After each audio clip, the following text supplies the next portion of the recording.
I accidentally stayed in a love motel in Japan, but I won't make that mistake again, by Guro Kim. While living in Chiba, Japan, I used to go out with my friends on the weekends in order to drink. Well, during one of our famous get-togethers, I got really drunk and decided to call it a night. After saying my goodbyes, I hurried off to the train station where I discovered that all of the trains had stopped running for the night. Now, I knew there were several hotels nearby where a drunk person like me could crash for the night, but being on a tight budget, that limited most of my options. So I walked, or I should say stumbled, aimlessly for an hour searching. I actually got lost a few times for a cheap room to stay in when purely by accident I came across the Furin Motel. Now, from the outside, the Furin Motel looked old and run down, but once inside I was very surprised to see that it was actually very nice. As I headed towards the front desk to check in, I noticed there were several other guests who were waiting in line too. It must be a really popular place, I thought to myself. Anyway, after I checked in, I decided to explore the motel I had already sobered up, before going to my room and noticed that it looked more like an onsen than an actual motel. There were 10 rooms in all, with each having some sort of theme to them, which I found pretty neat. There was even a phallic-shaped rock in the center of the motel, which I found quite funny.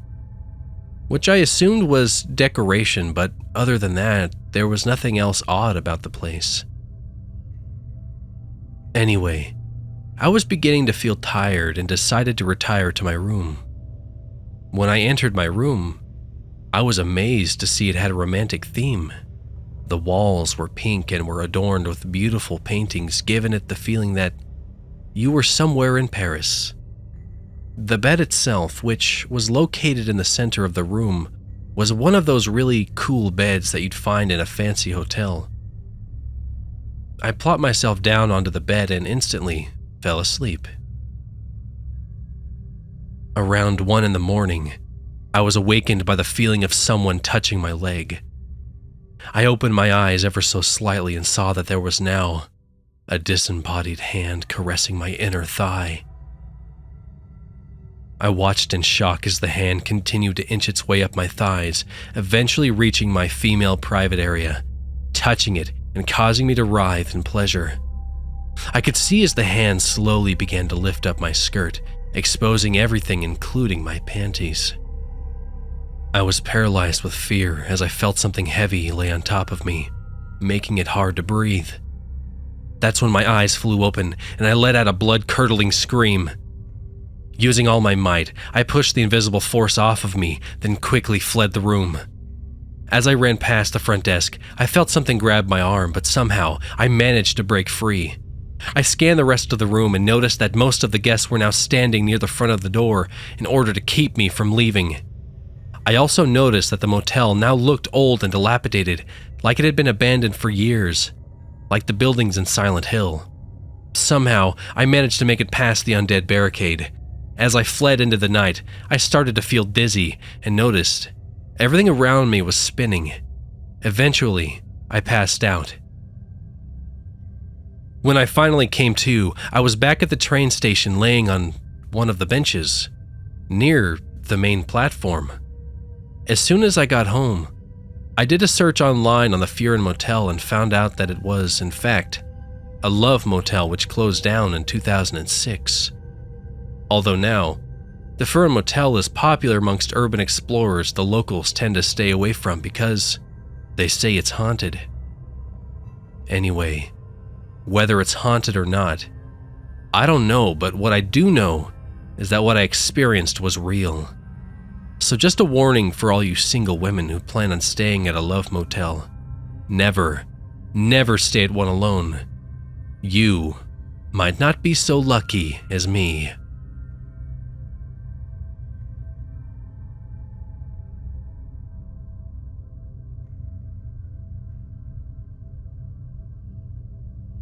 34 years ago, I saw something at the Grady's Carnival of Mysteries Funhouse I still can't explain, by Gudo Kim. My story begins during the summer of '86 in my hometown of Grover, Kansas, when I was a naive 15-year-old.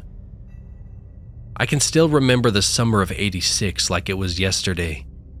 It was the first week of June, the sun was brutally hot, and my summer vacation had just started. Anyway, it was at a Go-Go's where I first spotted the poster announcing the return of Grady's Carnival of Mysteries. Now, Grady's Carnival of Mysteries always stopped in my hometown of Grover and usually operated all the way till the end of June. There was nothing really mysterious about Grady's Carnival of Mysteries, as the name would imply.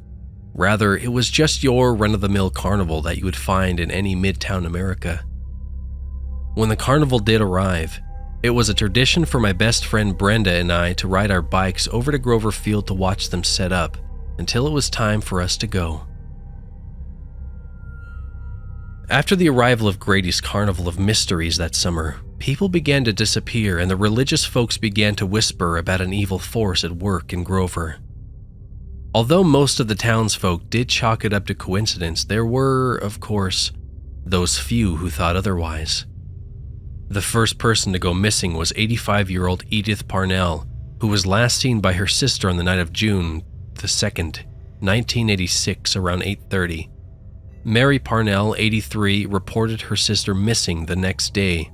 The second person to go missing was 58-year-old Harold Jenkins, the town drunk who was last seen on the night of June 5th at Whiskey's Bar and Grill.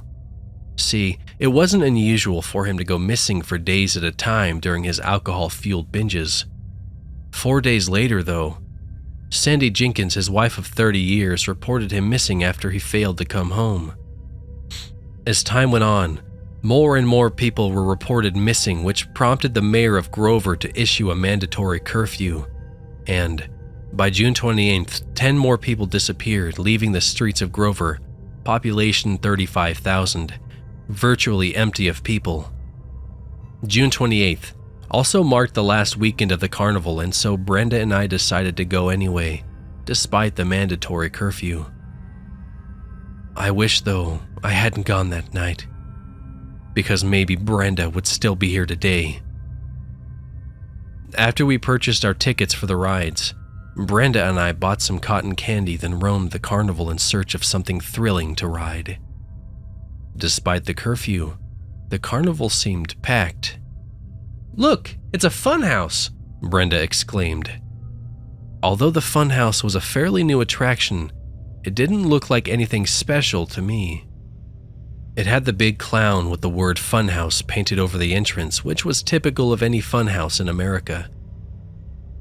"You want to check it out?" Brenda asked in anticipation. "Sure," I replied. After giving the ride attendant our tickets, we proceeded inside, where I noticed that all of the walls were covered with mirrors, giving you the illusion of feeling trapped. The rest of the funhouse, though, was loaded with cheap scares, which were very disappointing to say the least. Nearing the end, we spotted the exit sign, but before we could leave, I heard Brenda let out a loud yelp. But before I had a chance to respond, she was already gone. I began to panic and shouted her name, but of course, I got no reply. Like an idiot, I decided to go look for her anyway, instead of leaving. But midway through my search, I spotted a large figure standing near the mirrors. "Hello?" I said, almost in a whisper. Then, without warning, the figure lunged at me, causing me to break out in a run. The large figure continued to chase me, but somehow, I managed to get away. As I ran aimlessly in search of an exit, I stumbled into a door near one of the mirrors. Upon crashing into the door, I was immediately hit by the stench of decay. A light from one of the carnival rides lit up the room, so I was able to see clearly. As I scanned the room, I nearly fell back because stacked side by side were the bodies of all the missing people. But Brenda was nowhere to be found. Somehow, through my tears, I managed to escape and contact the police. After a thorough search of the funhouse, no bodies were found, and so of course, nobody believed me. but I know what I saw. Several days later, the carnival left town and the missing reports stopped. Afterward, I lived in constant fear, but eventually, I graduated high school and later became a cop.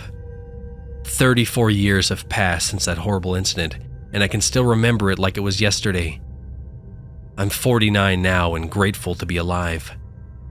I continue to search for Brenda and will not rest until I find her because you see, about a month ago I received a call from her.